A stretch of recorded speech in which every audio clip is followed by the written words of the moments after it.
सच्चे दरबार की जय। बांके बिहारी लाल की जय। शंकर भगवान की जय। हनुमान जी महाराज की जय। राधा रानी सरकार की जय। जय जय श्री राधे। जय जय श्री राधे। नाथ सगले संपदा तुम्हारी। मैं सेवक समेत सुत नारी।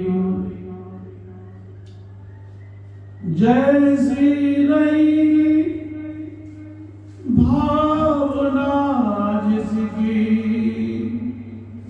प्रभु देखी मुँह रखत जैसे। सिया राम में सब जन जानी। करो प्रणाम जोरे जुल्फानी। राम को राम कहवाओ। अपना भला इसी में जानो। राम राम सब कोई गए। दशरथ गए न कोई। एक बार दशरथ कहे। कोटि यज्ञ फल होए। राम कहो आराम मिलेगा। कृष्ण कहो कष्ट मिलेगा। राधा कहो बाधा मिटेगी। सीता कहो शांति मिलेगी। उमा का है प्रभु अनुभव अपना। उमा का है प्रभु अनुभव अपना। बिन सत हरि जगत सब सपना। राधा मेरी स्वामिनी मैं राधे का दास। जन्म जन्म में दीजियो श्री वृंदावन वास। ऐसी कृपा कीजियो रहे तुम्हारा ध्यान। जय बोलो राधे श्याम। जय बोलो सीताराम। राधे राधे कहते जाओ। सारी बाधाएं मिटाते जाओ। बोलो सच्चे दरबार की जय। राधा रानी सरकार की जय। संत समाज की जय। सभी ऋषि मुनियों की जय। अपने अपने माता पिता की जय। अपने अपने गुरु महाराज की जय। कहते हैं गुरु गोविंद दो खड़े कागिला दो पाओ। और बलिहारी गुरु आपकी गोविंद दियो बताए। इसी से भगवान कहते हैं संत जनों की शरण में जाने से ही हमारा आप सभी का कल्याण होगा। संत हमें और आप सभी को पहचान कराते हैं कि भगवान किस प्रकार हम सभी से खुश हैं, क्योंकि संतों को उनके गुरुओं ने दीक्षा दी, उनके गुरु उनको दीक्षा दे गए। एक कड़ी सदा से चली आ रही है। इसीलिए गुरु जी गोपनीय मंत्र देते हैं, उसका हम सभी लोग प्रेम भाव से करते हैं। जिन्होंने दीक्षा ले रखी है, गुरुजन बताते हैं गुरुमंत्र सुबह प्रातः काल में नहा धोकर पूजा पाठ के समय जो भी करते हो मत छोड़ो। लेकिन आजकल कुछ गुरु लोग कहते हैं, क्षमा करना, ना जाने कितने गुरुजन ये भी कहते हैं कि इनकी पूजा ना करो, कि उनकी पूजा ना करो, कुछ होने वाला नहीं। मैं तो ये कहता हूं, भगवान की कृपा से संत मिलते हैं और संत की कृपा से गुरुमंत्र मिलता है। गुरुमंत्र भगवान का है, सभी को पता है। फिर भगवान तो अनेकों रूपों में है, हम उनको क्यों ना माने। गुरुमंत्र तो उनका दिया हुआ हम सभी लोग करते हैं। फिर किसी धर्म की या किसी देवता की बुराई क्यों करें,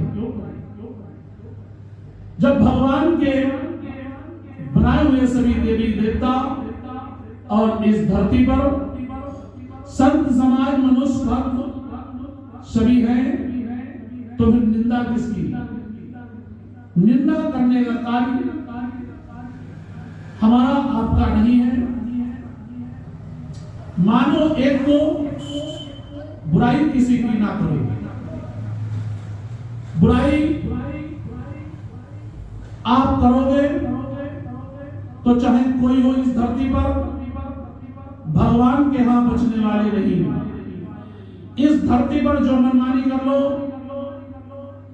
लेकिन भगवान के यहां इसका इंसाफ जरूर होगा।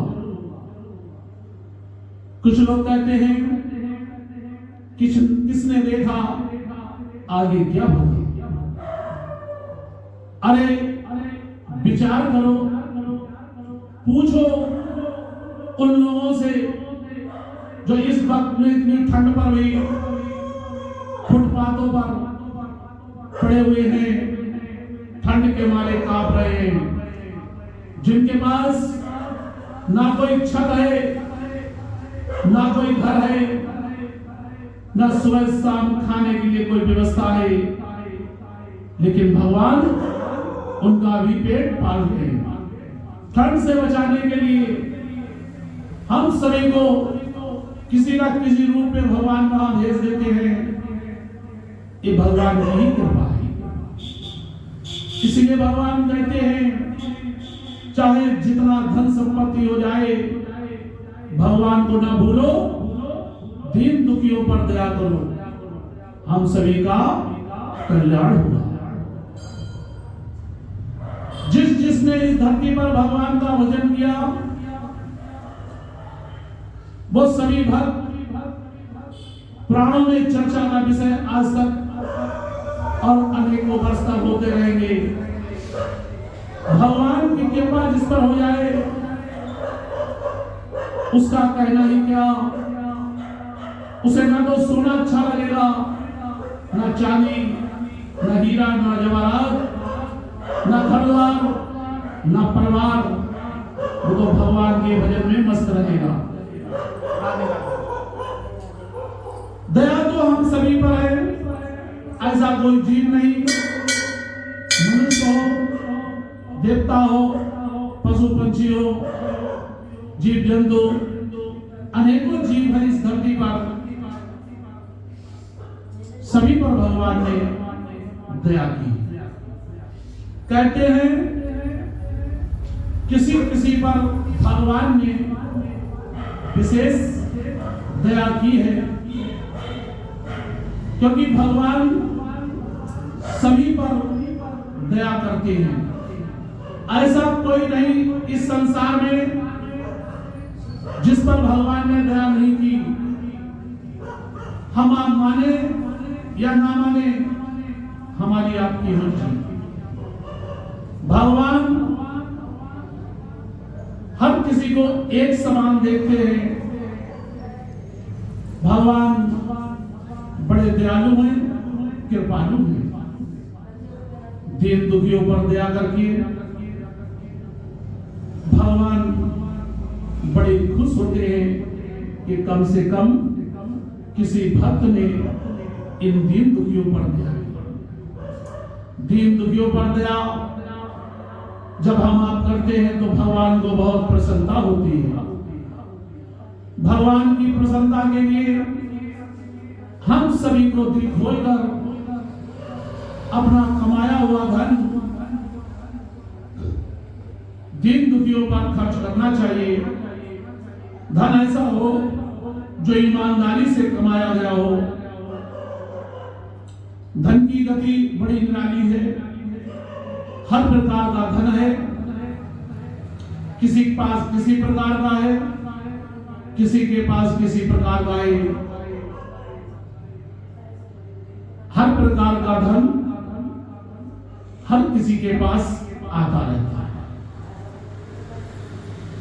इसीलिए भगवान कहते हैं, पुराणों में भी इसकी चर्चा है कि धन हमारे आपके मन को खराब कर देता है। ये सत्य है।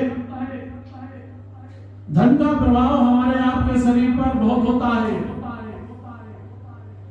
इसीलिए कहते हैं, पुराण भी कहते हैं, बहुत सोच समझकर किसी के यहां भोजन करो। पता नहीं वो भोजन किस ढंग से बनाया गया हो। अच्छा धन लगेगा तो अच्छा मन हमारा आपका होगा, और बुरा धन हमारे आपके अंदर बुरी आदतें डालेगा। इसमें कोई संशय नहीं। भगवान ने साबित कर लिया था दुर्योधन की सभा में। इतने संत महापुरुष वहां पर बैठे हुए थे, ऋषि मुनि। कौन ऐसा नहीं था जो वहां नहीं था? राजा महाराजा। उसी सभा में भगवान श्री कृष्ण भी पहुंचे। भगवान श्री कृष्ण के लिए दुर्योधन ने कहा, हमारे यहां भोजन कर लो,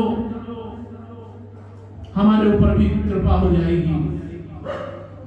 भगवान विचार करने लगे, इस दुर्योधन का धन खाना उचित नहीं। ये तो अत्याचारी है, पापी है। इसने जीवन भर पाप किया और करता रहता है, आगे भी करेगा। ये सुधरेगा नहीं, तो ये पापी है। इसने अधर्म का रास्ता अपनाया है, धर्म को ये जानता नहीं। तभी तो भगवान कहते हैं, धर्म भी है और अधर्म भी है। अधर्म दुर्योधन है, अधर्म दुर्योधन है, और धर्म अर्जुन, युधिष्ठिर, नकुल, सहदेव, भीम है। विचार करो, मात्र 5 लोगों ने भगवान की कृपा से पूरी महाभारत को ही ठिकाने लगा दिया। धर्म बहुत बड़ा होता है, उसके आगे अच्छे अच्छे पापी पानी भरते हैं, उनसे टकरा नहीं सकते। जिस पर भगवान की कृपा हो जाती है उस पर कोई कुछ नहीं कर सकता। न चालो न टोना, न किसी की ईर्षा जलन छल कपट कुछ असर नहीं करता। वो तो भगवान की शरण में पहुंच जाता है, उस पर भगवान दया करती है। ऐसे भगवान की उदारता, अनेकों ऐसे उदाहरण हैं जिसमें भगवान ने अनेकों भक्तों को तारा और तारते रहेंगे। ऐसा नहीं कि कलयुग में भगवान हमारे आपके ऊपर कृपा नहीं करते, करते हैं। अनुभव करो, अनुभव करोगे तो समझ जाओगे। जैसे माता पार्वती ने कहा था, उमा कहे प्रभु अनुभव अपना। उमा माता पार्वती का नाम है। उमा कहे प्रभु अनुभव अपना, बिन सत्य हरि जगत सब सपना। क्या माता झूठ बोलेगी या हमारे पिता झूठ बोलेंगे? बगैर भगवान के नाम लिए उद्धार नहीं होना है। इस कलयुग में एक नाम ऐसा है जो हम सभी को पार करेगा। इसीलिए भगवान बार बार समझाते हैं, हे जीवात्माओं, अभी समय नहीं निकला, अंधकार से बाहर आओ, उजाले की ओर। अपने आप को संभालो और विचार करो भगवान के नाम में कितनी ताकत है। चलते फिरते, उठते बैठते, सोते जागते, खाते पीते, नाचते गाते, रोते हंसते, खेलते कूदते, अरे किसी प्रकार तो नाम ले लो, भगवान भला करेंगे। इसमें भी कठिनाई होती है हम सभी की, समय नहीं निकाल पाते भगवान के नाम लेने के लिए। भगवान के नाम लेने में हमारा आपका कोई पैसा खर्च नहीं हो रहा, तो ये हाल है। भगवान कहते मैं लुटा रहा हूं, लूटते रहो जितना चाहो, कोई कमी नहीं। जब भगवान हम सभी को दौलत शोहरत देते हैं तो खूब बटोर कर रखते हैं। आज 1 लाख तो कल 1 करोड़ हो जाए, 1 करोड़ हो जाए, 1 अरब हो जाए, खरब हो जाए, ना जाने कितने जीरो लगाते रहोगे और संपत्ति से पेट नहीं भरेगा।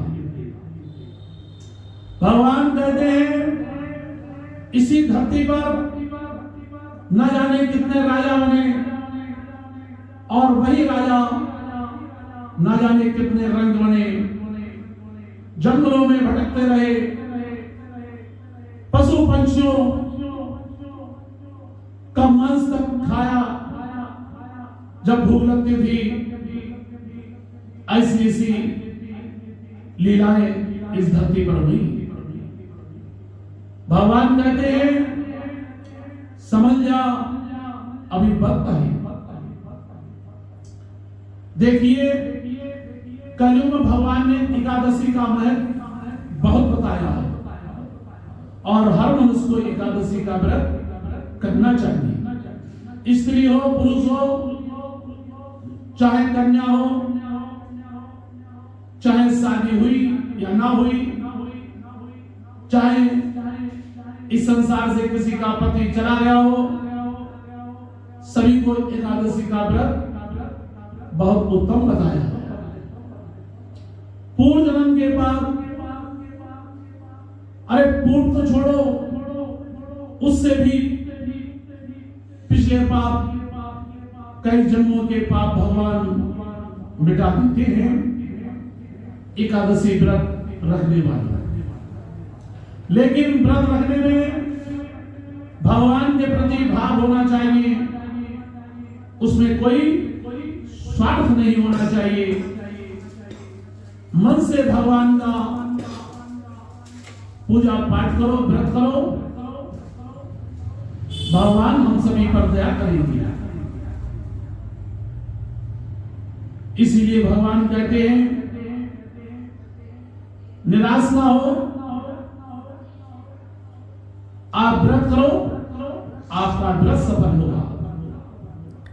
भगवान धन के भूखे नहीं, भगवान भाव के भूखे हैं और भाव से ही इस भवसागर से पार करते हैं। भवसागर क्या है? ये बहुत बड़ा संसार एक भवसागर है। इसी भवसागर में हम सभी लोग रहते हैं। अपने अपने भाव से इस संसार से पार होना है। जो भगवान की शरणागति में चला जाएगा उसे पार होने से कोई नहीं रोक सकता, ये पूरी गारंटी है।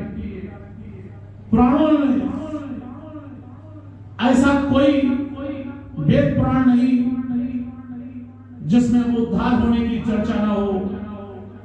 हर किसी में एक ही बात है, एक ही सार, भगवान का नाम जप करो, भगवान की पूजा पाठ करो, एक अपना इष्ट बना लो, एक अपना गुरु बना लो, लेकिन निंदा किसी की ना करो। जब पुराण कहते हैं निंदा किसी की ना करो, तो हम आपको कौन होते हैं इस संसार में किसी की निंदा करने के लिए? चार धर्म है, चार वर्ण है, सब अपने अपने कर्मों से इस धरती पर आए हैं। ये तो भगवान की लीला है, भगवान की लीला में बाधा नहीं डालना चाहिए। भगवान अपनी लीला कर रहे हैं, उसी लीला के पात्र हम सभी हैं। सभी लोग अपना अपना रोल निभाते हैं और इस संसार से विदा हो जाते हैं। आना और जाना ये सत्य है। जितने भी धर्म हैं, जितने भी वर्ण हैं, एक ही जगह से आए हैं और एक ही जगह को चलेंगे। राजा रंग कोई दूसरा स्थान नहीं। चाहे लोग सोना चांदी क्यों ना खाएं, लेकिन उनको भी वही जाना है जो सुबह को उसको जल्दी भोजन भी नहीं मिलता, बड़ी मुश्किल से प्राप्त होता है, वो भी वही जाएगा। तो फर्क क्या है? फर्क हमारे आपके दिलों में है। दिल से फर्क निकाल दो। संसार बहुत बड़ा है, बड़े बड़े यहां दानी भी हैं और कंजूस भी हैं। ऐसे ऐसे संसार में दानी हैं, उन्हीं दानों से इस संसार में न जाने कितने आश्रम, कितनी गौशालाएं, कितनी बच्चों की पढ़ाइयां, विधवाओं की देखरेख, अनेकों धर्म हो रहे हैं। कोई कहीं से नहीं लाया तो अपने कर्म से दिया भगवान ने। पूर्व जन्म का कर्म हम आप यहां फसल काट रहे हैं और काटते रहेंगे। इसीलिए भगवान कहते हैं अहम अहंकार, काम क्रोध मद लोभ लालच, इन सब का त्याग करो और भगवान की शरण में हो जाओ। जैसे भविष्य ने भगवान की शरण ली और भगवान ने पहले से ही बैर लंका जीते भविष्य का राज तिलक कर दिया कि जाओ भविष्य, आज से तुम्हारा नाम लंकेश होगा। क्या जरूरत थी भगवान को? बीवी सबके लिए लंका देने की, अभी तो उनके पास आई नहीं और दे दी, क्योंकि भगवान सब जानते हैं रावण को जैसे मिली वैसे ही अब जाने वाली है, कोई रोक नहीं सकता। ये तो भगवान की लीला है। भगवान की लीला बड़ी निराली है, बड़ी सुंदर है। इसलिए भगवान कहते हैं कलयुग के बले नाम आधारा, सुमर सुमर नरे उतरई पारा। कलयुग के बले नाम आधारा, सुमर सुमर नरे उतरई पारा। कलयुग सिर्फ नाम लेने से आपका कल्याण हो जाएगा। आज भी ना जाने कितने ऐसे संत हैं इस संसार में जो कहते हैं नाम जब से कुछ नहीं होगा। क्यों नहीं होगा? बिल्कुल होगा। अपने अंदर श्रद्धा भाव होना चाहिए। नाम से कल्याण है, बिल्कुल होगा। राम के नाम से जब सेतु बन सकता है तो नाम लेने से हमारा अपना उद्धार क्यों नहीं हो सकता है? लेते जाओ और अपने कर्म को सुधारते जाओ। कर्म नहीं सुधारोगे तो पार नहीं होगे। कर्म को सुधारना पड़ेगा, तब मार्ग अच्छा मिलेगा। मार्ग अच्छा मिलेगा, मंजिल तुम्हारे सामने है। भगवान कहते हैं मैं सर्वस्व हूं, मैं ऐसी जगह नहीं हूं जहां मैं ऐसे ऐसे काम होते हैं, गलत काम, खान पान, ये सब ठीक नहीं। अगर हमारे आपके अंदर कोई ऐसी चीज है तो उसको धीरे धीरे निकालें। बचत करो अपने परिवार में खर्चा करने के लिए। अगर कोई पुड़िया खाता हो, 100 रुपए की रोज की पुड़िया खाओगे तो विचार करो महीने का कितना होगा। अपने परिवार में खर्च करो, बचाओ। इतनी सी पुड़िया और हमारा आपका शरीर इतना बड़ा लेकिन ताकतवर, उसमें वो पुड़िया, इतनी छोटी सी पुड़िया और इतनी बड़ी ताकत कि हम उसको छोड़ नहीं पाते। अभी कहीं पैसा मिल जाए तो पकड़ लेते हैं, फिर इसको नहीं छोड़ते। ऐसी पकड़ भगवान ही बचाए। इसलिए भगवान कहते हैं अपने अंदर अच्छाइयां प्रकट करो, अपने कर्म को सुधारो। तारने के लिए भगवान तैयार खड़े हैं। इसी प्रकार कल भी भक्त रविदास का चरित्र हुआ था। आज भी भक्त रविदास जी ने भक्ति तथा कर्म करना इस प्रकार है। भगत भगत जग बाजिया, चहु चका दे बिच चमरेटा। पाड़ा वड़ेरा बिच कुला, धर्म ढोई डोर डोर समेटा। इसका भावार्थ इस प्रकार है। जियो कर मैले किचड़े, हीरा लाल अमोल पलेटा। चौवर्णा उपदेशदार, ज्ञान ध्यान कर भगत सहेटा। नहावन आया संग मिल, बनारस कर गंगा थेटा। कड़ कसीरा सो पिया, रविदास है गंगा दी बेटा। लगा पुरब अभी चिदा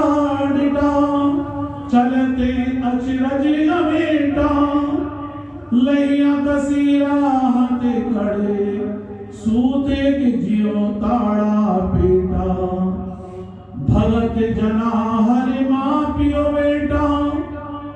ऐसी वाणी रविदास जी बाल अवस्था से गुजरकर किशोर अवस्था में पहुंचे। देखिए कितना सुंदर चरित्र रविदास जी का। क्या ये झूठा है? इसी कलयुग की बात है।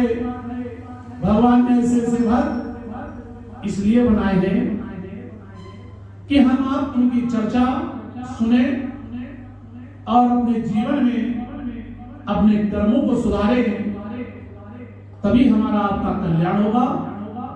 भेदभाव किसी में ना करो, ये तो सब भगवान के बनाए हुए हम सब मनुष्य हैं।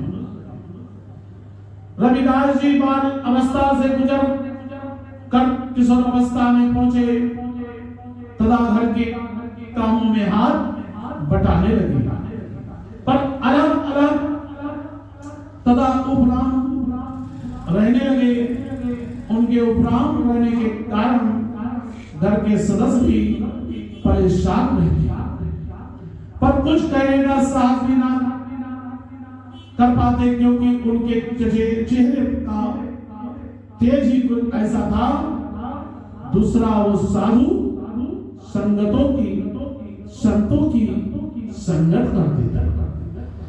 रामानंद जी के डेरे बैठे रहते तथा राम नाम का सिमरन करते रहते। उनके ऐसा करने से परिवार वाले सोचने लग पड़े कि कहीं रविदास घर छोड़कर ही ना चला जाए। उन्होंने रविदास जी का विवाह कर दिया। विवाह कर दो, बंधन में बांध दो, देखे कहां जाएगा। लेकिन भगवान की लीला कौन जाने। घर में पत्नी आने पर भी रविदास के स्वभाव में परिवर्तन न आया। वो अपने कार्य उसी प्रकार करते रहे। उनकी पत्नी अच्छे घर की बड़ी नेक थी। वो रविदास जी का आदर करती, हुक्म मानती तथा कार्य करती। इस तरह दिन व्यतीत होने लगे।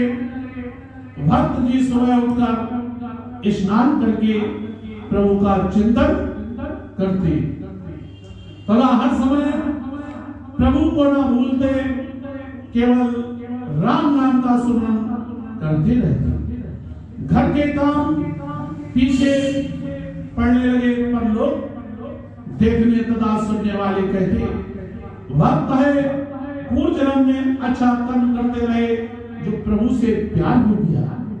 सत्य बोलना तथा दान करने का स्वभाव बड़े लोगों जैसा बन गया।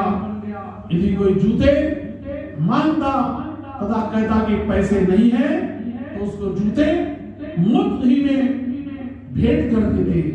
कितने उदार रविदास जी। पर ज्ञानी पुरुष रविदास जी के माता पिता भीतरी भेद को ना समझे। वो सोचते थे कि रविदास जी लापरवाह है, उन्हें अपनी मेहनत की कमाई की कोई चिंता नहीं। कहते हैं जिसने पैसा पकड़ा और पैसे की ओर रहा तो वो क्या जाने भक्त की भक्ति, वो तो उसके ऊपर उंगली ही उठाएगा। लेकिन भक्त तो इसकी कोई चिंता नहीं। चिंता करने वाला तो परमात्मा है। संसारिक दृष्टि से अपने पुत्र रविदास को देखते थे, उनका देखना उनके लिए लाभदायक नहीं। इस तरह एक दिन रविदास जी के माता पिता क्रोधित हो तथा कहा रविदास अपना घर अलग करो, अलग रसोई बनाकर अलग ही कार्य किया करो। अपने काम को चाहे उजाड़ो या रख लो, पर हमें दुखी मत करो। ऐसे भी आज भी इस संसार में है। क्या कहना, विचार अपने अपने हैं। दुखी मत करो, हम ये सहन नहीं कर सकते कि तुम अपनी सारी कमाई दान करते जाओ। भगवान कहते हैं दान देने से कभी घटता नहीं, दान देने से बढ़ता है। अपनी पत्नी को लेकर अलग कुटिया बना दो। ये सुंदर भक्त रविदास जी ने कोई गुस्सा न किया, उन्होंने बड़ी सहनशीलता से उत्तर दिया। पिताजी, यदि आपकी यही इच्छा है तो ऐसा ही होगा। राम स्वयं ही काम करता है, जैसे राम जी की इच्छा होगी काम होते रहेंगे। चाहे रास्ते पर बिठा दीजिए या घर में जगह दे दीजिए, क्या पता किसी पूर्व जन्म के कारण फिर जन्म ले लिया है, तो आपका बुद्ध कहलाया हूं। आज से ही अलग हो जाते हैं, काम करके खाना है। उसी दिन रविदास जी लकड़ियां काट सरगंडा नरगट लेकर आए और शाही मार्ग पर अपनी कुटिया बना ली। उनकी पत्नी बड़ी हिम्मत वाली थी, उसने सीकड़ी सिरकियां बांधी, तला मिट्टी डाल अच्छी तरह लीप पोत कर सुंदर कुटिया बना ली। एक तरफ चौतरा, राधे राधे, एक तरफ चौतरा बनाकर रविदास जी का स्थान बना दिया, दूसरी तरफ खुला आंगन बनाया, जिस पर अतिथि बैठ जाया करते थे। स्वयं उस देवी ने भीतर ही एक तरफ अपना स्थान बना दिया। तरह जूतियां तैयार करके आने जाने वाले ग्राहकों की जूतियां गाड़ कर वो अलग ही अपना जीवन जीने लगा। ये भावना कितनी सुंदर रविदास की थी। कहते हैं काम करने में कोई बुराई नहीं। आज रविदास जैसे अगर जूता चप्पल बनाने वाला कोई ना होता तो हमारे आपके पैर में जूता चप्पल कौन बनाता? विचार करो, क्या हम अपने आप जूता चप्पल बना सकते हैं? नहीं। कोई जिसका काम उसी को करना उचित है, हम आप नहीं कर पाएंगे। जैसे सुनार जेवरात बनाता है और बनाकर बाजार में बेचता है, मिट्टी के घड़े, मिट्टी के बर्तन कुम्हार बनाता है, बाजार में जाकर बेचता है। उसी प्रकार जूता चप्पल बनाने वाले अब तो फैक्ट्री बहुत लग गई है, लेकिन वो कहे ही जाएंगे कि इनकी जूता चप्पल की फैक्ट्री है। काम भले ही वहां की लेबर मजदूर करे, लेकिन कहने में यही आएगा सेठ जी की जूता चप्पल की फैक्ट्री है। रविदास ने जीवन में बहुत तरक्की की, आगे प्रसंग आएगा, उसके लिए कल सुनाया जाएगा। जिसका काम वही कर सकता है, तभी भगवान कहते हैं किसी की निंदा ना करो। सफाई कर्मचारी सुबह को आते हैं, नाली झाड़ू लगाते हैं, कूड़ा हमारे आपके घर का लेकर जाते हैं। क्या वो इंसान नहीं? वो भी हमारे आपकी तरह इंसान है। उनसे भी प्रेम करो, प्रेम से बोलो, क्या बुराई है? अगर ये काम हम सभी लोग कर ले तो वो क्या करेंगे? उनका काम है, उनको करने दो, लेकिन प्रेम से बोलो। उनका काम हम आप नहीं कर सकते, एक दूसरे का काम कोई नहीं कर सकता, अपना अपना काम सभी लोग कर सकते हैं। रसोई में भोजन स्त्रियां पकाती हैं, लेकिन साथ में ऐसे बहुत से पुरुष हैं जिनको साथ में लगना भी होता मदद के लिए, तो इसमें कोई बुराई नहीं। खाना बनाना, घर के परिवार को हाथ बटाना कोई बुरी बात नहीं, ये सहयोग है, करना चाहिए। अपना अपना काम सभी लोग करते, एक दूसरे का काम कोई नहीं कर सकता। इसलिए भगवान कहते हैं किसी से भेदभाव ईर्ष्या जलन ना करो। ना जाने भगवान ने उसको किस रूप में भेजा। इसीलिए भगवान कहते हैं साधु संतों का साथ करो, वेद पुराणों का अध्ययन करो, जीवन बदलने लगेगा। हमारे आपके अंदर जिस दिन भाव से समझने लगो कि जीवन में बदलाव हो रहा है, तो समझ लो भगवान हम पर बहुत बड़ी कृपा कर रहे हैं। इसमें कोई आगे अच्छाई है। उस काम को करते जाओ, करते जाओ, करते जाओ, आगे उसका रिजल्ट बहुत सुंदर होगा। पीछे ना हटो, संसार है, ना जाने कितने लोग कहेंगे, आपको आगे बढ़ने से रोकेंगे। अच्छा काम है बढ़ते जाओ, बुरा काम है छोड़ते जाओ। जितनी बुराइयां हो धीरे धीरे उनसे दूर हो जाओ। 4 दिन की जिंदगी है, पता नहीं किस पल किसको कहां जाना हो। आज तो 30 तारीख हुई है, कल 31 है। न जाने कितने लोग पहली तारीख नहीं देख पाएंगे।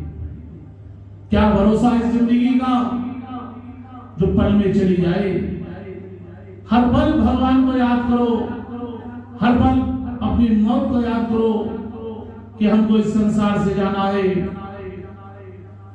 मौत और भगवान सत्य है,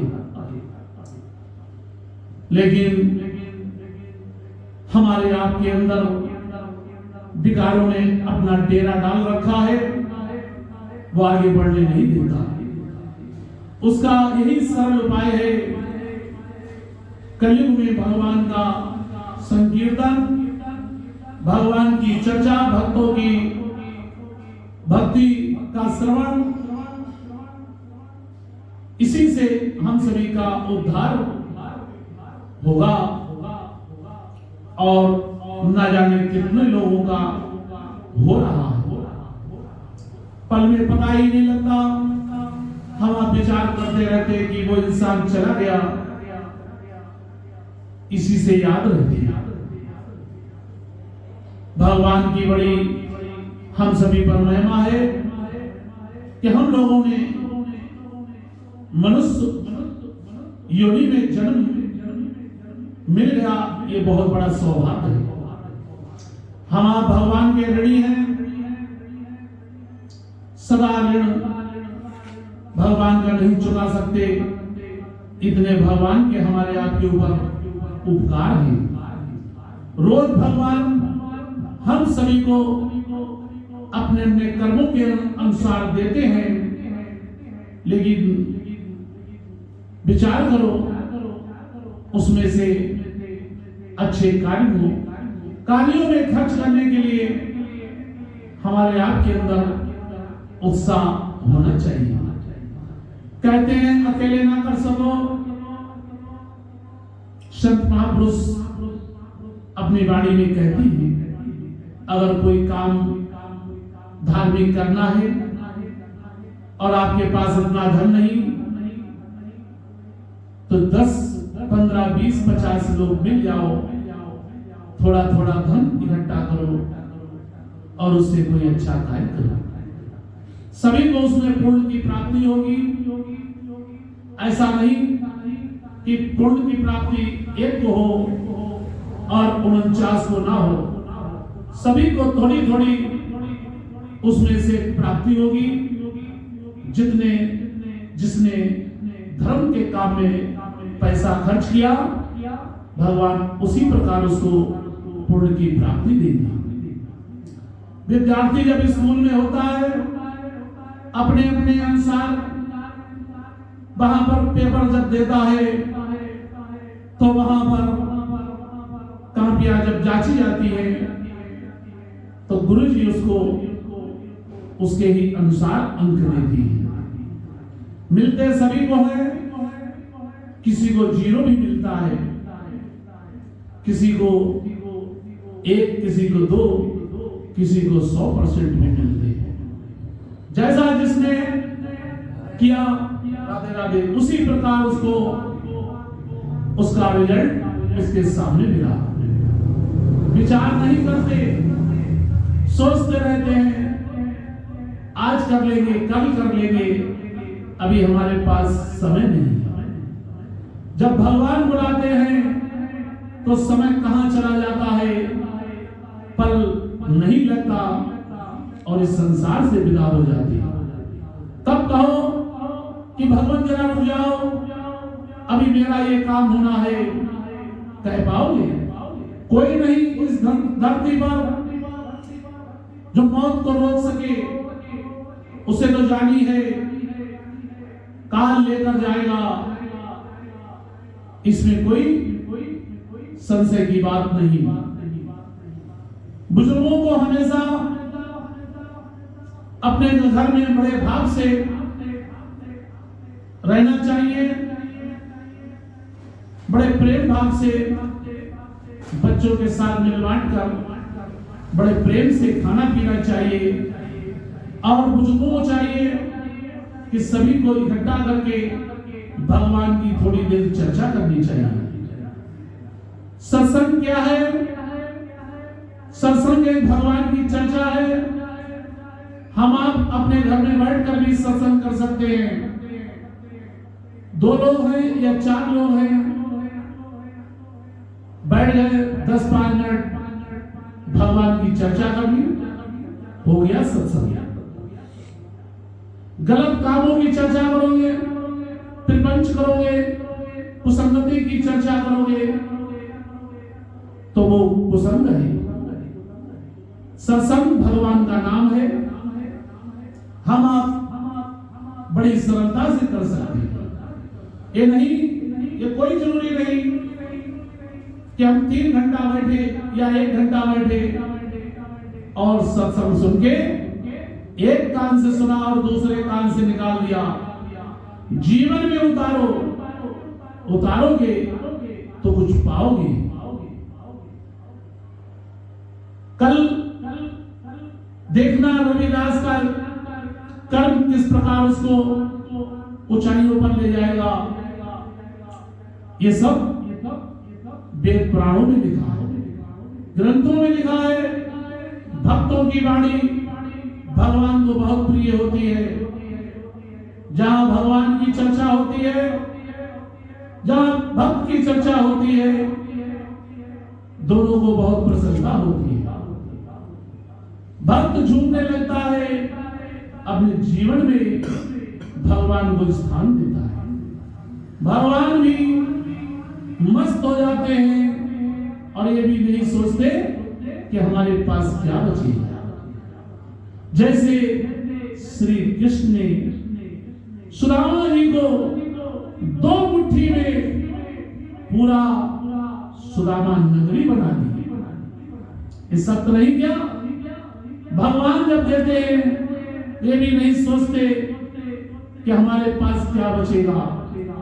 भगवान दानी है, लेकिन भगवान की थोड़ी सी प्रेरणा नहीं दे सकते कि भगवान ने तो सुदामा नगरी बसा दी, हम आप किसी का एक छत ही बनवा दें।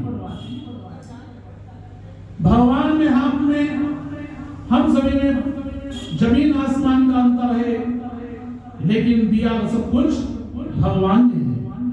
आज भी ऐसे ऐसे दानी है, सेठ हैं, जो और उनकी भोजन की व्यवस्था करती है, उनकी रहने की, उनके खाने पीने की, वस्त्रों की सारी जिम्मेदारियां किसकी बदौलत? हमारे आपकी बदौलत। हमारे आपके मन में भगवान ऐसे भाव पैदा करता है कि चलो कम से कम अकेले नहीं तो 150 लोग मिलकर किसी का भला कर दें। लेकिन क्या किया जाए, विकारों ने घेर रखा है। मन तो बहुत होता है कि मैं ये करूं, वो करूं, लेकिन फिर मन पीछे हट जाता है। आगे बढ़ो, भगवान आपको रास्ता दिखाएंगे। किसी के देने से घटता नहीं। घर में अगर 5 सदस्य का भोजन बना तो एक उसमें आकर जरूर खा लेगा, कम नहीं पड़ता। किसी किसी के यहाँ 2 लोग भी उसमें खा सकते हैं, किसी के यहाँ 3 लोग भी खा सकते हैं। क्या कम पड़ता है? किसी को खिलाकर देखो, बहुत आनंद आएगा। खुद न खाओ, सामने वाला आपके खाता होगा तो बड़ा आनंद मिलता है। भगवान खाते नहीं, खिलाते हैं। जिस दिन भगवान खाने लगेंगे तो पूरे संसार का भोजन कम पड़ जाएगा भगवान को खिलाने के लिए। आज अगर भगवान खाते होते तो संसार की किसी की ताकत नहीं जो भगवान को खिला पाता। हनुमान जी को नहीं खिला पाई सीता माता, आखिर तुलसा जी देनी पड़ी। बड़े बड़े सुंदर चरित्र हैं पुराणों में, मनन करो, पढ़ो, जीवन में उतारो, आगे बढ़ने का प्रयास करो। प्रयास करोगे सफलता अवश्य मिलेगी। प्रयास ही नहीं करोगे तो सफलता कहां से मिलेगी? भगवान से प्रार्थना करो कि हे प्रभु, हमारे लिए सद्बुद्धि दो। बुद्धि हर किसी के पास है, सद्बुद्धि किसी किसी के पास है, ज्यादा लोगों के पास नहीं है। सद्बुद्धि जिस दिन मिल जाएगी अच्छे काम होते रहेंगे। तभी समझना कि भगवान हम पर बहुत बड़ी कृपा कर रहे हैं जब हमारे आपके हाथों से अच्छे अच्छे काम होने लगे। धर्म के काम सब भगवान के काम है। अधर्म का काम जो भी है वो कलयुग करा रहा है। कलयुग नहीं चाहता कि धर्म का काम हो, भगवान चाहते हैं धर्म का काम हो। हमको भगवान को पकड़ना है, हमको उस कलयुग को नहीं देखना है। इसीलिए भगवान कहते हैं कलयुग हर किसी पर नहीं है। सतयुग, द्वापर, त्रेता आज भी है। जो अच्छे कार्य करते हैं वो उसी युग के हैं, और जो कलयुग वाले काम करते हैं तो उनके लिए कलयुग है। डरना है तो भगवान से डरो। इस संसार से डरने की क्या जरूरत? मौत तो एक दिन आएगी, इसको गले लगाना पड़ेगा। मुर्दा अकड़ता है, इंसान झुकता है। जब मुर्दा लेटा होता है तो विचार करो, वो कुछ नहीं कर सकता। कर सकता नहीं कर सकता। अगर करता होता तो कहता रुक जाओ, मेरा जितना धन है ले आओ, अब मैं जा रहा हूं, इसको कम से कम कहीं अच्छी जगह लगा दीजिए। लेकिन नहीं, वो तो वक्त गया हुआ वक्त वापस नहीं आता। हाथ मलते जाओगे, हाथ कुछ नहीं लगेगा। इसलिए भगवान कहते हैं मेरी शरणागति में आ जा, तेरा उद्धार करने को मैं तैयार हूं। लेकिन कलयुग है, बहुत मुश्किल से भगवान की ओर मन लगता है। मन इंद्रियों में जकड़ा हुआ है। भगवान को सिंहासन पर बिठा दो, जैसे अर्जुन के रथ पर श्री कृष्ण बैठे थे और भगवान उनको पार कर रहे हैं। ऐसे बिठा लो अपने हृदय में। हर किसी में भगवान के दर्शन करो, चाहे वो कोई चीज हो, हर किसी में भगवान का वास है। आज ब्रज में आते हैं भक्तजन, सड़कों की धूल अपने मस्तक पर लगाते हैं, लेट लेट कर परिक्रमा करते हैं, सालों महीनों परिक्रमा में ही लगी रहती है। पूछो उन भक्तों से भगवान की कितनी बड़ी कृपा है जो वो वहां पर सड़कों पर लेट के दंडवत कर रहे हैं। भगवान उनसे भी खुश होंगे, क्यों नहीं होंगे? उनकी भी तपस्या चल रही है। भगवान भाव का भूखा है और भव से पार होने के लिए हम सभी को भाव की जरूरत है। पैसे से अगर पार हो जाते तो सभी के पास पैसा है, पार नहीं हो पाओगे, ये गारंटी है 100%। त्याग करो, त्याग से ही भगवान की प्राप्ति है। दान पुण्य होम यज्ञ दीन दुखियों पर खर्च करो, कन्याओं पर खर्च करो, अपना घर परिवार भी पालो। किसने कहा आप अपना घर ना देखें? देखो, जब हम सभी लोगों के पास भगवान इतना दे दें और अधिक हो जाए, उसे बांटना शुरू कर दो। नहीं बांटोगे तो फिर मत कहना कि हमारे पास कुछ नहीं। पूछो उन लोगों से जो 1-1 रुपया मांगते हैं सुबह शाम, तब जाकर उनका पेट भरता है। जब उनके पास था तो दिया नहीं, अब रोते हैं। क्यों रोते हो? जब था तो दिया नहीं, अब रोते हो। भगवान को कष्ट होता है। भगवान कहते हैं ये दीन दुखिया तो हो गया, मैं क्या करूं? मैं नहीं चाहता, लेकिन इसके पास था तो मैंने बहुत समझाया, वेद पुराणों के द्वारा समझाया, संतों के द्वारा समझाया, लेकिन नहीं माना। आज रो रहा है 1 रुपए के लिए। मैं क्या करूं? मैंने बहुत प्रयास किया, लेकिन इसने अपना कर्म नहीं छोड़ा, कंजूसी में डटा रहा। अब ये जाने इसका कर्म।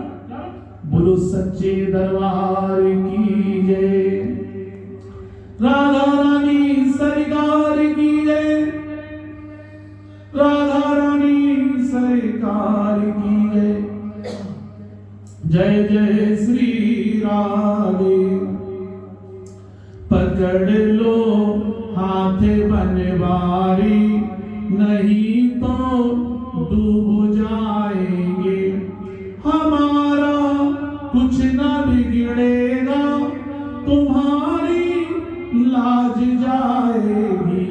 पकड़ लो हाथ बनवारी, नहीं तो डूब जाएंगे। ओम शांति शांति।